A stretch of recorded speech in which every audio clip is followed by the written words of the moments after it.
Ôi bà đi lỗ quá bà ơi.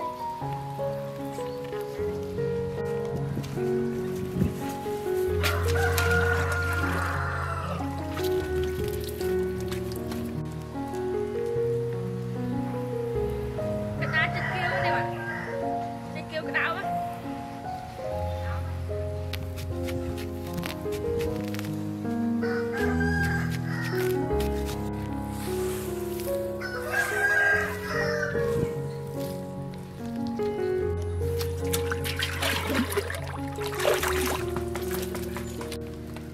Ủa đấy cơ này kìa bạn. Đây.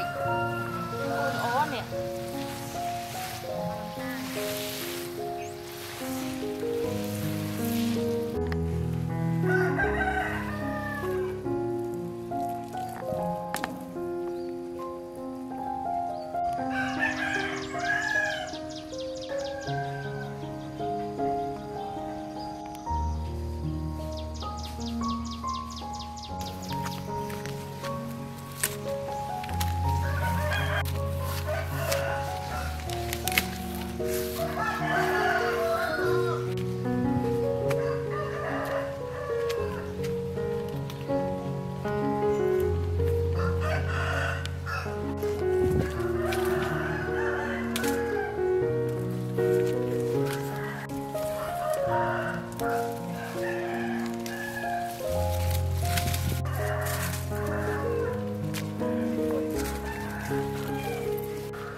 Cặp đi vô trái tim xâm xâm.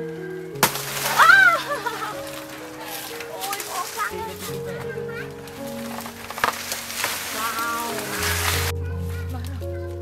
Cặp không ăn cặp still. Ai nhá.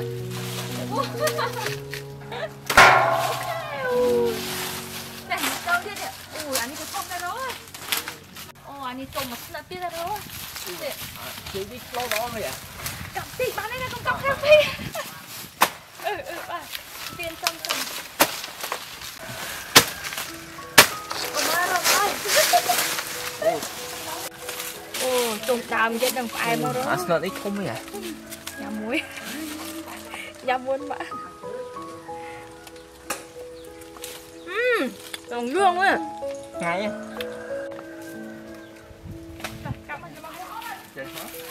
Chạy giờ nó tơ bao rồi.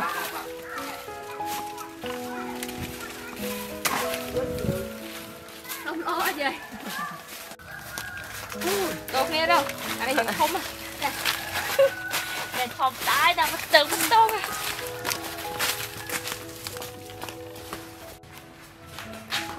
Ôi mà ơi. Ôi anh dậy cho em vậy. Ôi chết không à. Tụi tao chứ. Đem đi món này.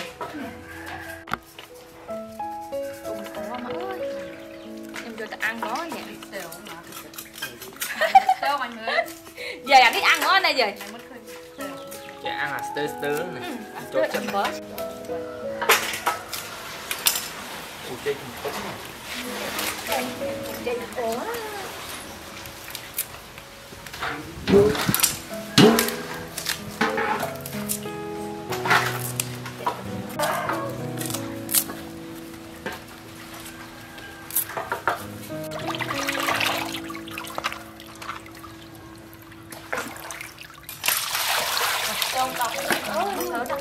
Cây dòng muôn quá.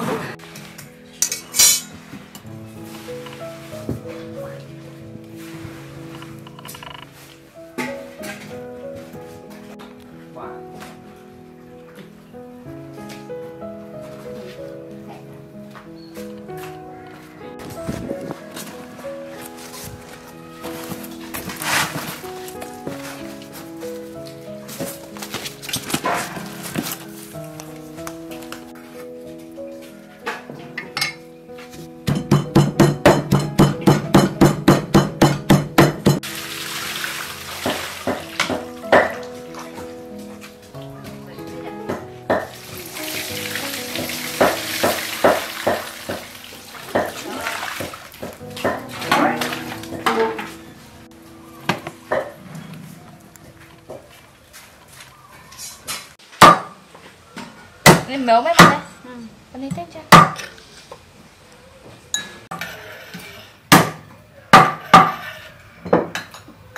Ngồi đi, thô con đi.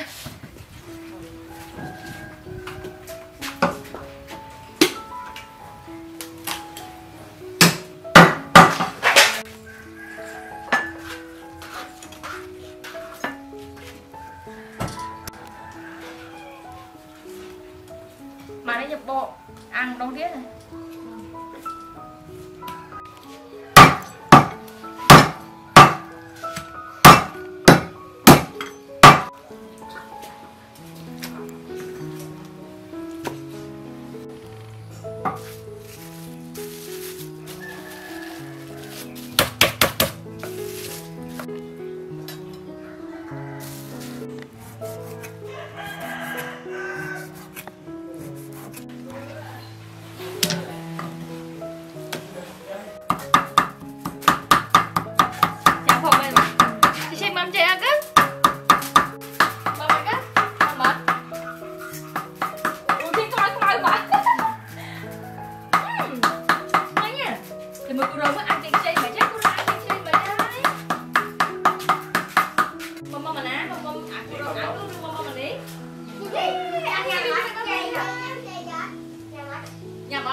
Chậm tí con chở này.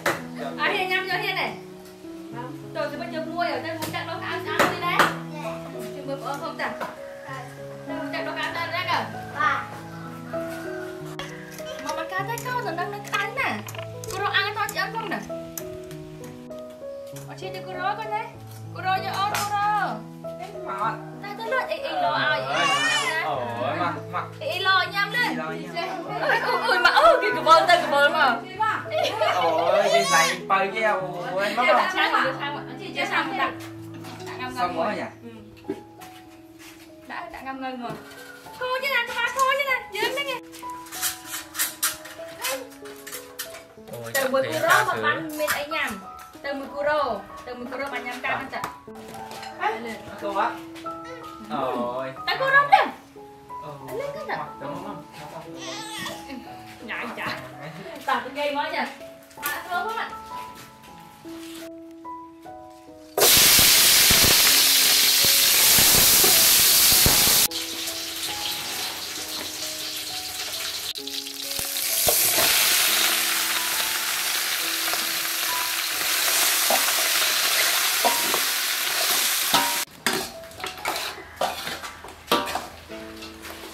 Đi khử cho lụt tắt trên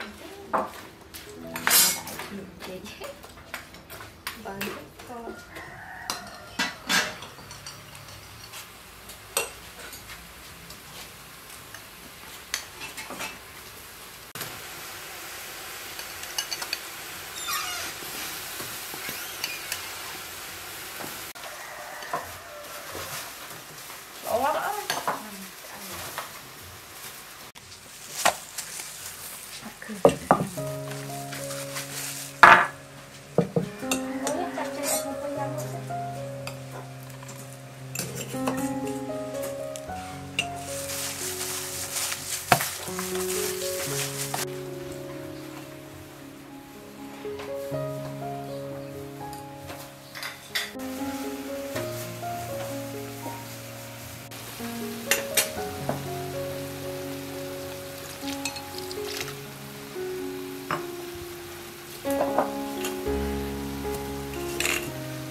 lại lên. Nôm bằng cà tê con, nôm bằng cà tê. Nôm bằng cà tê. Căng mà. Căng từ bây giờ mà má chị ăn chân con nè. Ta mà ui. Điện luôn má ui chị. Con mà má môi nha hả? Ôi họ con mà má thân lên. Họ con chân. Con má đuổi chậm. Okay, let's go. Ta thật lạnh cô nhắm cái ta, thật lạnh cô nhắm đó. Ui mà ơi trong nhâm không có nhâm thương ái kìa. Ui một nha. Thương ái kìa chân nha. Ui.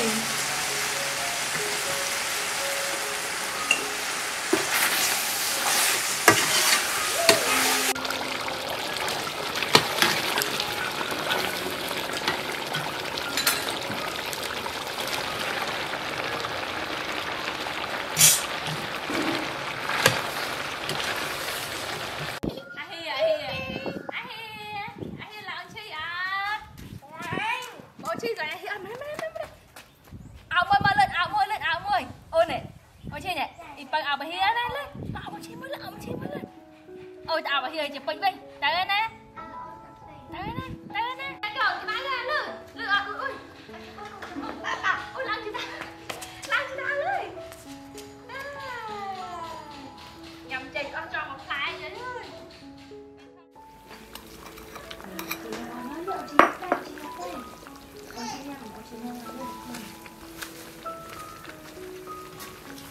chị cầm tiền một ít cái này mừng ngồi Ôi đi. Chả này. Ngồi mà. chị hầm mầm. Chị hầm mầm có mà. Lên rồi ít đuổi lên. Mầm. Chị ăn nhậu chị ơi. Dạ. Cái trong mầm lố. Chị ơi. Mắm. Mầm lên lên ít đuổi lên. Cây. Anh em mầm á. Thì xong rồi. Xong rồi. Chị bắt nói chứ vậy. Chị mầm muốn chết rồi không? Về. Cho con đi giày này. Cha tôi cho Chơi chết đúng nhau rồi. mắm. Thì trong nhà bài món con, nhà bài muốn sạch món tên. Thế luôn một chuyện.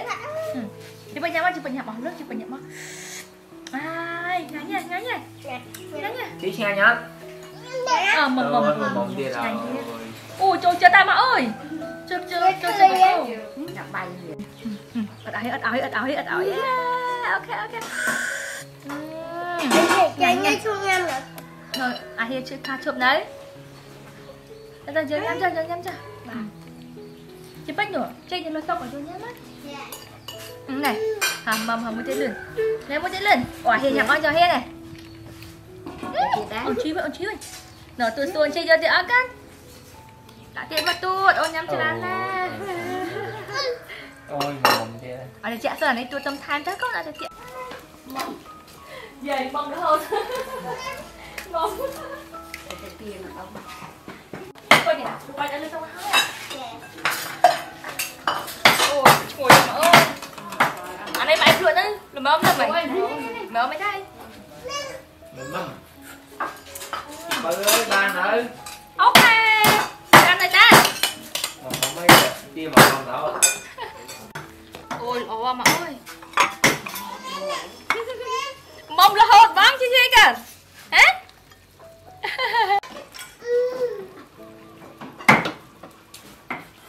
Gì? Là cái mâm rồi. Bà hiền kìa.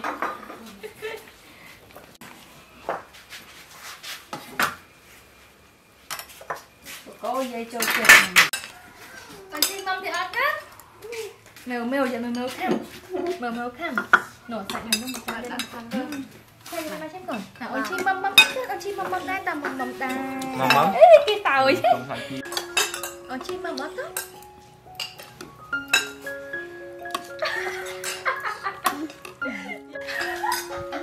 Mà ơi không có tiền sách kìa. Anh cho nhắm không lên. Ôi không có tiền. Chết à. Đã có chạy.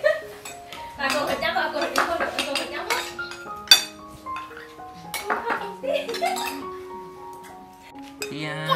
Chà. Xăm với con xăm hả? Chị ơi. Chị ơi. Tôi gọi đó, tôi gọi tí quên lên đấy. À, tôi gọi tí quên lên đi. Để bay ơi cái này, bay ơi chị này coi nè. Vậy. Ăn đi. Chị ơi. Ăn cua nhắm không con? Ăn cua nhắm hết à? Chạy cu hả? Ăn tê. Ồ, con đông ong hả này? Con đông tặng ong hả này? Con đông tặng ong hả này?